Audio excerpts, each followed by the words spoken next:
Salut à tous, aujourd'hui on se retrouve pour un nouveau sujet de vidéo.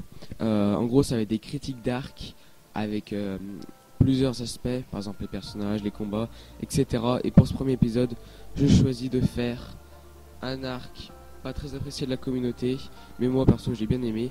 Je parle de l'île des hommes poissons. Attention, il y aura de très gros spoilers. Tout d'abord, les décors. On va pas se cacher, c'est pour moi les plus beaux décors qu'ils ont pu nous offrir, enfin que Oda a pu nous offrir. Ils sont tout simplement somptueux. Bon, rien à dire. Les personnages, nous avons bien sûr la petite Keimi qui est ma foi assez attachante, mais surtout le grand Jinbei qui revient. Après les personnages du combat final, Odi, je m'attendais à mieux. Ensuite, parlons d'un sujet qui fâche. Les combats, ils sont misérables. À part à la limite Luffy, Odi qui s'avère bien mais trop court. Les autres, ils sont tout pourris. Zoro a eu un sabreur du dimanche, comme dirait Sanji. Et Sanji a eu un gros bébé, enfin je sais pas, mais c'est... Oda est parti en steak là. Sinon, avec l'arrivée des power-up, ça sauve cette note. Vous aurez la façon toutes les notes à la fin. Sinon, côté scénario, avec un flashback intéressant, enfin j'ai trouvé intéressant avec Otohime et tout, Fisher Tiger, c'est assez émouvant, Koala et tout. Non, franchement, le flashback est bien. Ensuite, l'histoire en elle-même est... J'hésite parce que ça dénonce déjà le racisme, ce qui est une bonne chose, mais tout le long c'est assez rabâchant et parfois lassant. L'île des hommes poissons a des grosses longueurs, mais heureusement ça ne dure pas longtemps parce que le combat final lui est long. Et le début, ben rien à dire. Ils arrivent, c'est beau, la rencontre avec Jinbei, les personnages introduits, non vraiment. Le début est bien, le milieu est pourri et la fin se rattrape quand même.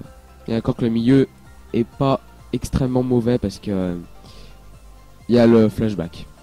Le milieu, encore que c'est normal qu'il soit long parce qu'il faut introduire pourquoi Odi se bat, machin, pour prendre le pouvoir. Et non, du coup, vraiment, pour moi, les hommes poissons du début jusqu'à la fin, j'ai trouvé ça bon enfant, agréable, ça respire maintenant la nostalgie. Et enfin, le dernier aspect à aborder, les révélations.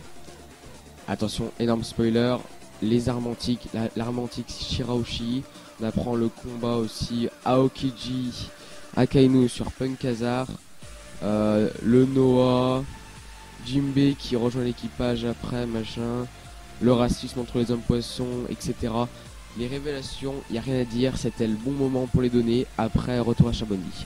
Donc en gros, décor de personnage 7,5 sur 10 bien sûr, parce que les décors étaient somptueux, les personnages comme le roi Neptune sont, ma foi, pas tout le temps intéressants, comme la famille royale et tout. Le scénario flashback qui sauve les longueurs au milieu, mais sinon le début et la fin étaient sympathiques. Le combat 6 sur 10, et ouais, malheureusement Odi et Luffy ça passait, mais les autres c'était trop faible.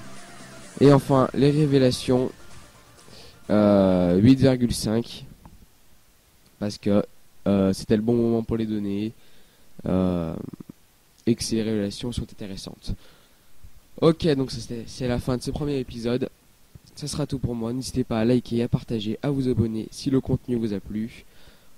Sur ce, je vous dis à la semaine prochaine. Salutations.